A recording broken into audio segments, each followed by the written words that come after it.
পূবৰ বেলিৰ নাম বিষ্ণু ৰাভা, লুইততে জিলিকিছে তাৰে আভা। বিষ্ণু ৰাভা তুমি জীয়াই থাকা, প্ৰতি কৃষকৰ ঘৰে ঘৰে জীয়াই থাকা। বিষ্ণু ৰাভা তুমি জীয়াই থাকা, প্ৰতি শ্ৰমিকৰ ঘৰে ঘৰে জীয়াই থাকা। এয়া বিষ্ণুৰ মন্থন। বিষ্ণুপ্ৰসাদ ৰাভা এজন শিল্পী, এজন যুগনায়ক, এজন বিপ্লৱী সত্তাৰ প্ৰাণ, এজন শিল্প প্ৰাণ বিপ্লৱী। সমাজখনক লৈ, সংস্কৃতিক লৈ আহে আহে কোহে কোহে সোমাই পৰা এজন নিভাজ অসমীয়াৰ নাম বিষ্ণুপ্ৰসাদ ৰাভা। গণনায়ক বিষ্ণু ৰাভাই তেওঁৰ বিপ্লৱী মানসিকতাৰে উদ্দীপ্ত কৰি ৰাখিছিল সেই শিল্পী সত্তাক কেন্দ্ৰ কৰিয়েই তেওঁ হৈ উঠিছিল কবি, সাহিত্যিক, নাট্যকাৰ, গীতিকাৰ, সুৰকাৰ, গায়ক, নৃত্যশিল্পী, চিত্ৰশিল্পী, অভিনয় শিল্পী আৰু এজন সমাজ সংস্কাৰক বিপ্লৱী। শিল্প ক্ষেত্ৰখনৰ এনে কোনো দিশ নাই য'ত ৰাভা নাই, য'ত ৰাভাৰ আভা নাই। এই শিল্প সত্তাৰ পৰিচয়েৰেই বিষ্ণু ৰাভাই ৰাজনৈতিক জীৱনৰ সময়ছোৱাত মানুহৰ মাজে মাজে অসমৰ গাঁৱে ভূঞে ঘূৰি ফুৰোতে মানুহৰ সৈতে মিলি যাবলৈ সহজ হৈ উঠিছিল। আৰু সেয়ে মানুহৰ মাজত থাকি মানুহৰ বাবে মানুহৰ গীত লিখিবলৈ, মানুহৰ কথা লিখিবলৈ তেওঁৰ কলম থমকি ৰোৱা নাছিল।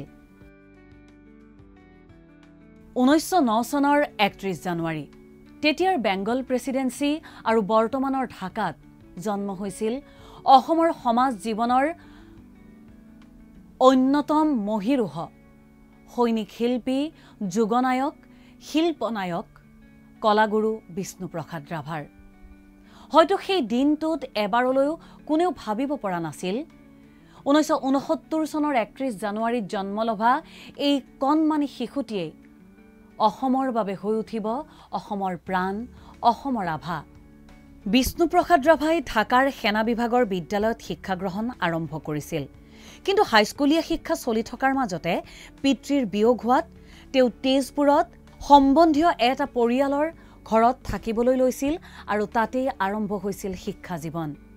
সেই তেজপুৰতেই যেন অংকুৰিত হৈছিল বিষ্ণুপ্ৰসাদ ৰাভাৰ জীৱনৰ মূল আদিপাঠ। অসমত শংকৰী চিন্তা আৰু সংস্কৃতিৰ পুনৰুজ্জীৱনৰ মাজেৰে কীৰ্তন ঘোষা, নামঘোষাৰ সমান্তৰালভাৱে নাট, গীত, নাম, বৰগীতৰ মাজেৰে আজিৰ অসমৰ সকলো জনগোষ্ঠীক একেলগে সামৰি বৰ অসমৰ কাঠামো তৈয়াৰ কৰাৰ সপোন দেখিছিল বিষ্ণুপ্ৰসাদ ৰাভাই। আৰু সেয়ে হয়তো বিষ্ণুপ্ৰসাদ ৰাভাই কৈ উঠিছিল, সৰু সৰু জুৰি নিজৰি ঔপনৈৰ সমন্বিত শকতিৰ দ্বাৰা যেনেকৈ ব্ৰহ্মপুত্ৰই তাৰ বিশালতা আৰু বিৰাটতা লাভ কৰিছে, ঠিক তেনেকৈ অসমৰ বহু জাতি, উপজাতি আৰু জনজাতিৰ কৃষ্টি সংস্কৃতি আৰু সাহিত্যয়ো বিশালতা আৰু বিৰাটতা লাভ কৰিছে। জনগোষ্ঠীসমূহৰ ভাষা সংস্কৃতিৰ আদান প্ৰদানৰ মাজেৰে বৃহৎ অসমীয়া জাতি নিৰ্মাণৰ সপোন দেখিছিল বিষ্ণুপ্ৰসাদ ৰাভাই। ক'বলৈ বিচাৰিছো 1930 চনৰ কথা। বগা চাহাবক ভাৰতৰ পৰা খেদি এখন স্বাধীন ভাৰতৰ সপোন দেখিবলৈ আৰম্ভ কৰিছিল বিষ্ণুপ্ৰসাদ ৰাভাই। ৰাভাৰ টকবক তেজত যেন গা কৰি উঠিছিল এজাক তুমৰলি ঘোঁৰা। সেই সময়ত বিষ্ণুপ্ৰসাদ ৰাভা যদিও এজন কলেজীয়া ছাত্ৰ আছিল, কিন্তু জাতীয়তাবাদী চিন্তাৰ প্ৰতি আকৃষ্ট হৈ স্বাধীনতা আন্দোলনত নামি পৰিছিল ৰাভা। ব্ৰিটিছ চৰকাৰে ছাত্ৰ শক্তিক সেই সময়ছোৱাত আন্দোলনৰ পৰা আঁতৰাই ৰাখিবলৈ বিভিন্ন দমনমূলক কৌশল অৱলম্বন কৰিছিল, জাৰি কৰিছিল কানিংহাম চাৰ্কুলাৰ। কিন্তু সেই কানিংহাম চাৰ্কুলাৰৰ ভয়াৱহতা জানিও থমকি ৰোৱা নাছিল বিষ্ণুপ্ৰসাদ ৰাভা। স্বাধীনতা আন্দোলনত জঁপিয়াই পৰা বিষ্ণুপ্ৰসাদ ৰাভাৰ ওপৰত ব্ৰিটিছ চৰকাৰৰ চকু পৰিল আৰু মহাবিদ্যালয় কৰ্তৃপক্ষই তেওঁক আন্দোলনত অংশগ্ৰহণ কৰাৰ পৰা বিৰত থাকিবলৈ সাৱধান কৰি দিছিল। আৰু তেতিয়া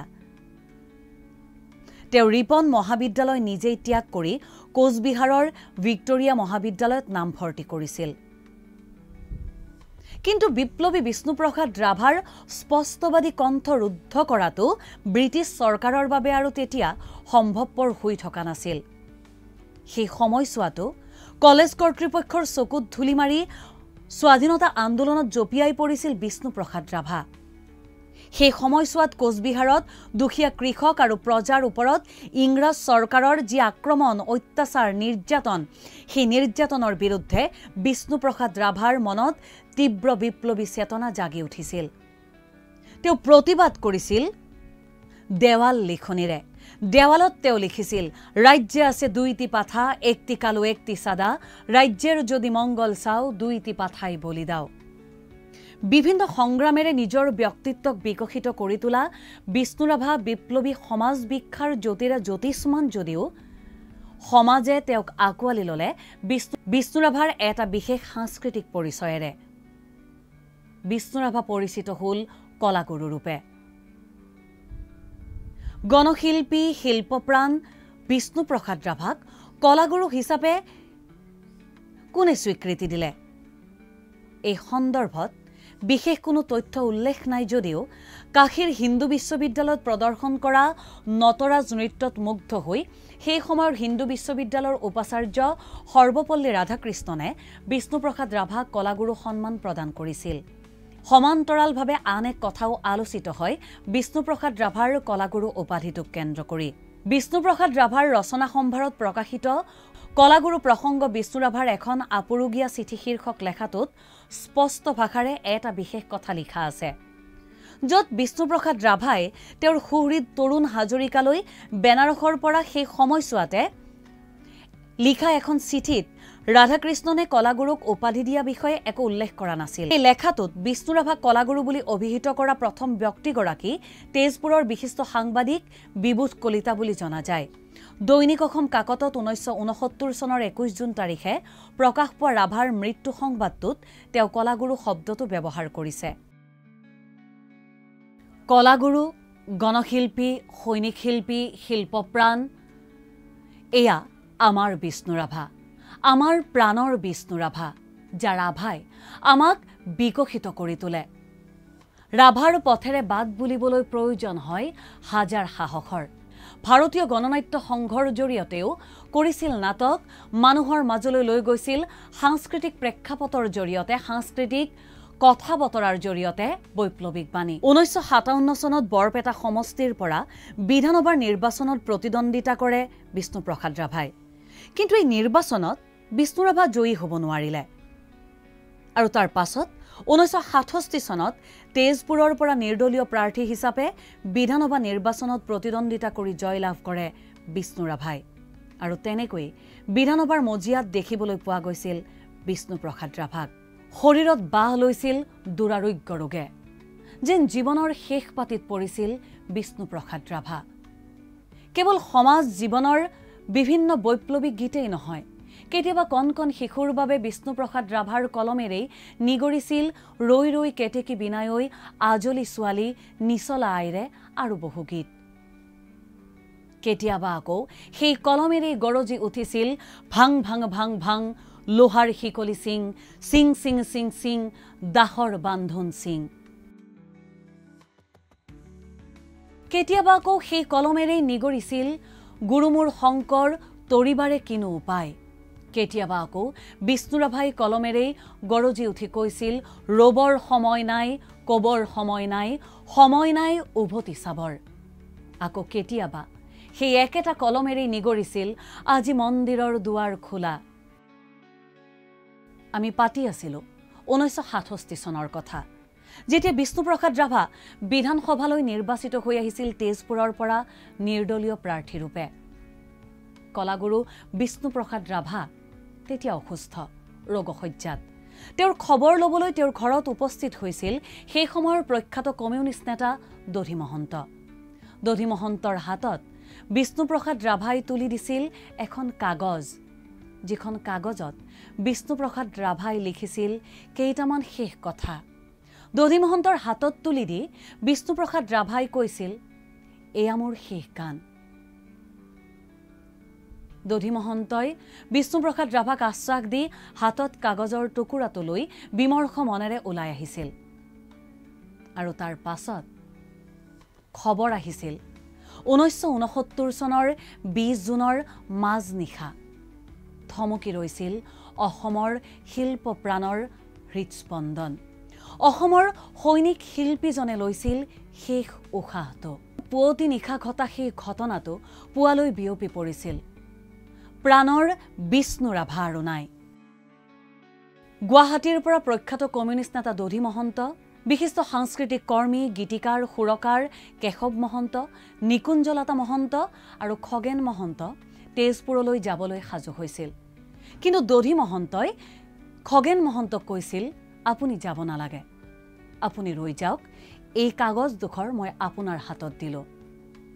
এই কথাখিনি সন্দৰ্ভত ৰাজ্যৰ সাংস্কৃতিক কৰ্মী হিমাংশু প্ৰসাদ দাসে যুগুত কৰা বিশেষ এটা ভিডিঅ'ৰ কিছু কথা আমি আপোনালোকক শুনাবলৈ বিচাৰিছোঁ। তেজপুৰলৈকে দধি মহন্ত, খগেন মহন্ত, প্ৰখ্যাত গীতিকাৰ কেশৱ মহন্ত আৰু নিকুঞ্জলতা মহন্তই তেজপুৰত যাবৰ বাবে সাজু হ'ল। তেওঁলোকে পাণবজাৰলৈকে আহিলে আৰু এখন টেক্সি ভাড়া কৰিবৰ কাৰণে তেওঁলোকে তাত থিয় হ'ল। তেতিয়াই দধি মহন্ত ডাঙৰীয়াই খগেন মহন্ত ডাঙৰীয়াক ক'লে যে আপুনি যাব নালাগে। অথচ খগেন মহন্ত তেজপুৰলৈকে যাবৰ কাৰণে ওলাই আহিছিলে, কিন্তু ক'লে যে আপুনি যাব নালাগে, আপুনি এই কাগজখন লওক, এইখন কাগজত বিষ্ণুপ্ৰসাদ ৰাভাই লিখা শেষ গানটো আছে। আপুনি গুৱাহাটী আকাশবাণী কেন্দ্ৰলৈকে যাওক, ৰেডিঅ' চেণ্টাৰত গৈ তাৰ সঞ্চালকক লগ কৰক, কিয়নো বিষ্ণুপ্ৰসাদ ৰাভা যিহেতুকে আজি ঢুকাইছে, গতিকে তেওঁক সন্মান জনাই নিশ্চয়কৈ আজি ৰেডিঅ' চেণ্টাৰত কিবা এটা অনুষ্ঠান হ'ব, আৰু যিটো অনুষ্ঠানে হ'ব তাতেই যেন বিষ্ণুপ্ৰসাদ ৰাভাই লিখা শেষ গানটো পাঠ কৰা হয়। কথামতেই খগেন মহন্ত ডাঙৰীয়াই সেই সময়ৰ আকাশবাণী গুৱাহাটী কেন্দ্ৰৰ সঞ্চালক উমাইদুল লতিফ বৰুৱাদেৱক লগ কৰিলে আৰু তেওঁক ক'লে যে এইটো বিষ্ণুপ্ৰসাদ ৰাভাই লিখা শেষ গান, আৰু আজি যি শ্ৰদ্ধাঞ্জলি অনুষ্ঠান হ'ব তেওঁৰ মৃত্যু হোৱা উপলক্ষে, তাত যেন এইটো পাঠ কৰা হয়। তেতিয়া সঞ্চালক ডাঙৰীয়াই ক'লে যে এইটো যিটোকে গান, এইটো পাঠ কৰাতকৈ এইটো আমি গান হিচাপে এইটো আমি তাত বজাম। উমাইদুল লতিফ বৰুৱা তেখেতৰ নেৰা নেপেৰা জোৰত খগেন মহন্ত ডাঙৰীয়া এটা সময়ত তেওঁ মান্তি হ'ল যে হ'ব, মই গানটোৰ সুৰ কৰিম। বড়ো লোকসংগীত আৰু সত্ৰীয়া শৈলীত খগেন মহন্ত ডাঙৰীয়াই সেই গানটোৰ সুৰ কৰে, আৰু সেইদিনা সন্ধিয়াৰ ভিতৰতে বাণীবদ্ধ হয়। আৰু গানটো নিশা 9:30 বজাত বিষ্ণুপ্ৰসাদ ৰাভাক শ্ৰদ্ধাঞ্জলি জনাই যিটো অনুষ্ঠান পৰিৱেশন কৰা হৈছিল, তাত এই গানটো প্ৰথমবাৰৰ কাৰণে বজোৱা হয়, অসমৰ ৰাইজে শুনে, আৰু আপোনালোকে শুনি আচৰিত হ'ব যে সেইখিনি সময়তেই বিষ্ণুপ্ৰসাদ ৰাভাৰ চিতাত ডাউ ডাউকৈ জুই জ্বলি উঠিছিল, আৰু শ্মশানত তেতিয়া 4টা ৰেডিঅ'ত সেই গানটো বাজি আছিলে। শ্মশানত বাজি উঠিছিল এই মোৰ শেষ গান, মোৰ জীৱন নাটৰ শেষ ৰাগিনীৰ কল্যাণ খৰমান। বিষ্ণু ৰাভা নাই, কিন্তু বিষ্ণু ৰাভাৰ আদৰ্শ, বিষ্ণু ৰাভাৰ শিল্পকৰ্ম, বিষ্ণু ৰাভাৰ সাংস্কৃতিক চিন্তা, বিষ্ণু ৰাভাৰ ৰাজনৈতিক চিন্তা, সংগ্ৰামী সত্তাক জীয়াই ৰাখিবলৈ আমি আছোঁ। আজিৰ প্ৰজন্মই যদি বিষ্ণু ৰাভাৰ বাটেৰে বাট বোলে, তেনেহ'লে হয়তো বিষ্ণু ৰাভাই দেখা সেই বৰ অসমৰ সপোন সাকাৰ হ'বলৈ সময় নালাগিব। আজি বিষ্ণু ৰাভা দিৱসৰ দিনটোত শেষত ক'বলৈ বিচাৰিম সেই একেকেইটাই বাক্য। পূবৰ বেলিৰ নাম বিষ্ণু ৰাভা, লুইততে জিলিকিছে তাৰেই আভা, বিষ্ণু ৰাভা তুমি জীয়াই থাকা, প্ৰতি কৃষকৰ ঘৰে ঘৰে জীয়াই থাকা, বিষ্ণু ৰাভা তুমি জীয়াই থাকা, প্ৰতি শ্ৰমিকৰ ঘৰে ঘৰে জীয়াই থাকা।